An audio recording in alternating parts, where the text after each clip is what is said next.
This is great. So many questions. And only one answer. Right. And for some time I've thought that I would find alignment for myself. And this is a great place to be, having tapped into this leading edge, as you say. And the question just came to me, and then you just called on me. And said co-creation at its best, because that's what we want to hear from you now.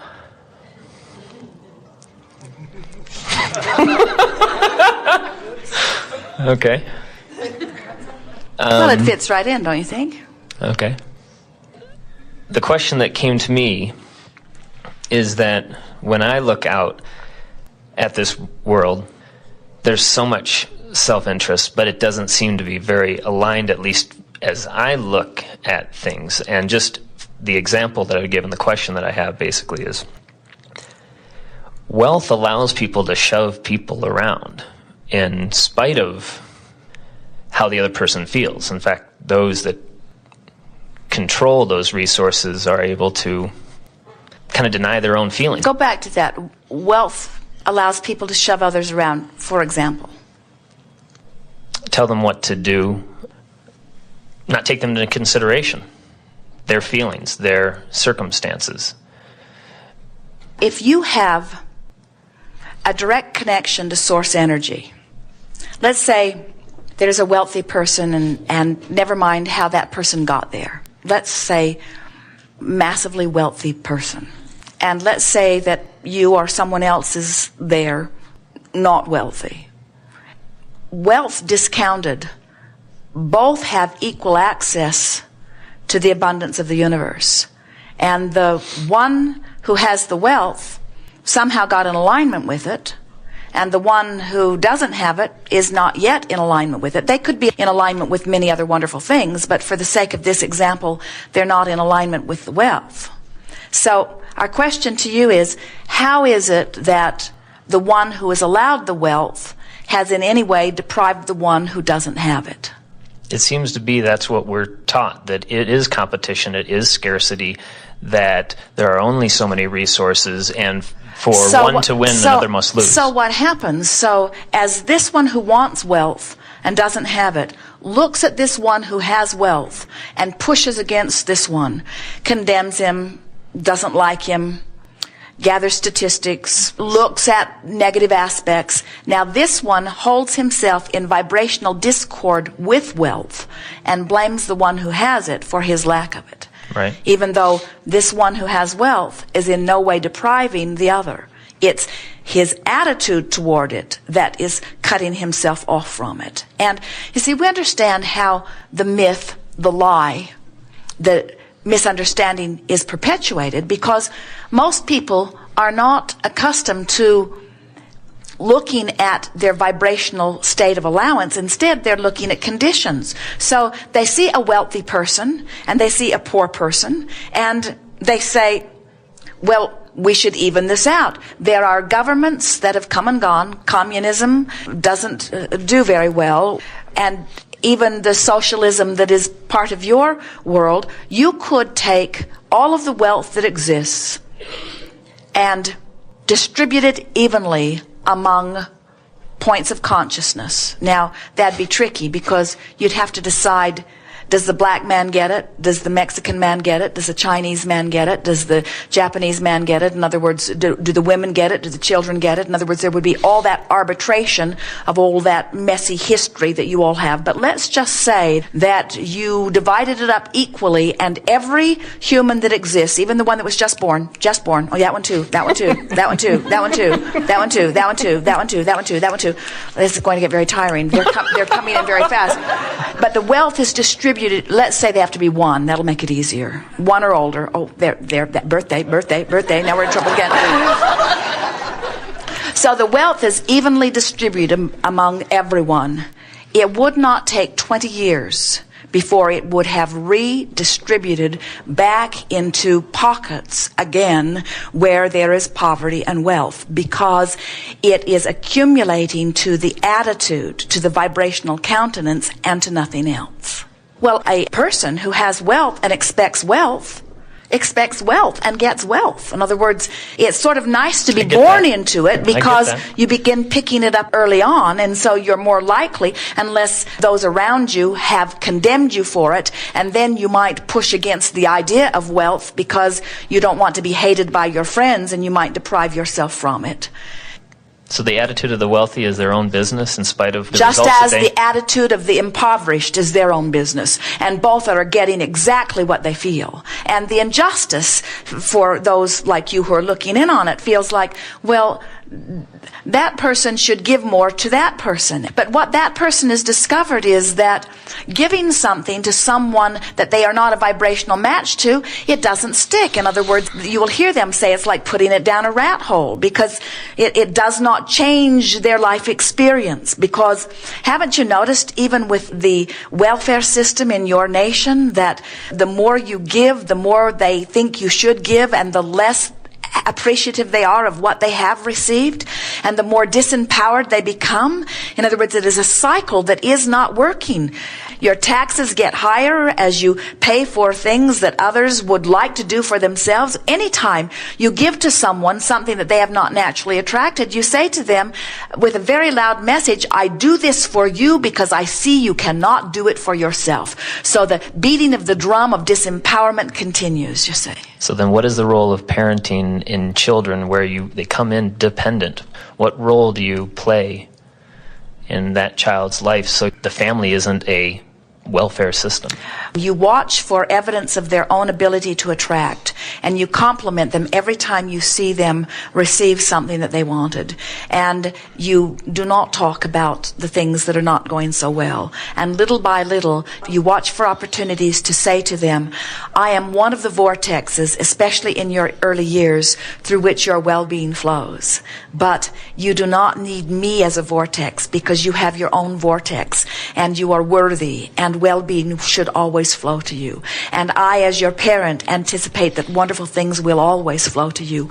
Watch for evidence of them. And whenever it looks like they're not flowing to you and that they are flowing to someone else, try if you can to get a sense of the attitude of the one that they are flowing to, and try to duplicate that attitude. In other words, try to become expectant of the things that you want to flow into your experience. And resources are unlimited? Resources are, in spite of what society, not only unlimited, they are increasing proportionate to the desire that is exuding. And that is the imbalance that you are on some level feeling, because billions of people are launching rockets of desire and source energy is answering, but not all of the billions are in the place of allowing. And so those who have figured out how to get into the receiving mode are receiving perhaps an inordinate amount. In other words, no one can receive something that someone else deserves, but we can see how it would look unfair. Haven't you ever met someone who says, things just go my way? Things always go my way. I'm just the luckiest person. I don't know. It's always been this way for me. And every time I turn around, good things happen. And if you're not in that place, you just want to kill them. It just doesn't seem right. Well, how about sending a little luck my way, you say, begrudgingly, amplifying the vibration that is keeping your luck away from you. I hate you for the luck that is coming to you. It's rotten that you get all of those wonderful things. It stinks that you get them. You drive down the street, you see the car that you've been dreaming for, and there's a teenager driving it. And you say, his father bought that car for him, and he is not deserving like me. And we say, apparently it's the other way around. He's got the car. Right. You cannot receive vibrationally something that you are not a vibrational match to. And so you want to bless those that are finding abundance. And in your blessing of them and their abundance, you will become abundant too. But in your cursing of their abundance, you hold yourself apart from it. It is a law. It is a powerful law. So all of this transcends the politics, and you wouldn't have a political persuasion then, as we have wars, fights over some of these issues, but at a totally different consciousness level. Every bit of it is about economics. Every bit of it, without exception. Everything about religion is about economics. Everything about politics is about economics. And everything about economics is personal satisfaction. Everyone is personally motivated to do the best that they can possibly do for themselves. It is the way the entire universe is established. And think about the perfection of it. If every point of consciousness, whether it's a one-celled amoeba or whether it's a genius human, every point of consciousness is having an experience, whether from your perspective you understand it or not, every point of consciousness is having a comparative experience. And in the comparative experience, whether it can speak words or not, it is noting preference. Preferences are being born, and each preference that is being uttered or vibrationally sent is answered by source. So everything is expanding, everything is increasing, everything is improving, everything is evolving. There is no competition. The only variance that ever happens is in the individual consciousness. All of this is for the evolution of the environment. And man is the leading edge creator in the environment. So you could say it all exists for your creative experience, you see. So go about whatever task you choose, but just with an attitude of it's all basically this good, it's here, expanding. And it's all here for me. Jerry and Esther will drive across the open road, and they will say, this is all here for us. This road is here for us. This air is here for us. These stars are here for us. This moon is here for us. This earth is here for us. Each other is here for us. This is all here for us. How blessed be we.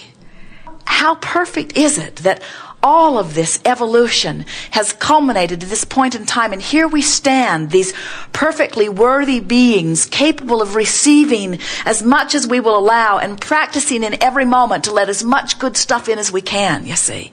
And those who have, by influence of others or by conscious determination to find their way, as you and you and you, those who find that vibrational feeling of alignment with who they are blessed in the moment with the glorious feeling of alignment, and then blessed with every other thing that they've ever wanted to. We say the purpose of your life is joy. The basis of it is freedom. You are so free you can choose bondage. You're so free you can damn the wealthy and deprive yourself of it in the same moment. You're so free that you can choose any vibration, and in doing so the universe will reflect it exactly right back to you. That is freedom. The basis is freedom. If your quest or goal is joy, then you will always be in alignment with who you are, and then the result is the inevitable expansion. And the expansion will be there whether you personally allow yourself to sync up with the joy of it or not. So when you line up with joy, then what happens is people will say to us, oh yeah, Abraham, it's all for joy, but what's it really for? And we'll say, for joy. And they say, okay, for joy, but really, why are we here? What is the purpose of our existence? And we say, for joy, for this joyful moment, for the opportunity to radiate who you are, to explore, to feel interested, to feel excited, to feel adventure, to feel expansion, to feel love, to feel appreciation, to feel joy. Yeah, but Abraham, really, why are we here? It's hard to get your thoughts around that, because so many others who have selfishly needed you to be some way for them to feel better said, you need to deprive yourself of feeling good so that I can feel good. And that's why you're mad at the wealthy. That's what you're assigning to them. What you're angry about is that there are so many others who have seemingly demanded of others for their own joy. And we say, you got to stand up to the monster in your dream. You got to stand up to the monster in your closet. You got to stand up to all of that and say, wait a minute, I count. I get to decide. I get to feel good. I matter here. I am worthy.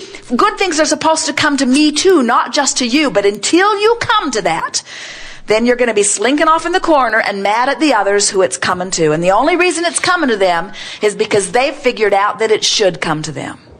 And until you figure out that it should come to you, you're not going to be able to pass enough laws or get enough legislature or distribute the wealth enough or the health enough or whatever it is enough.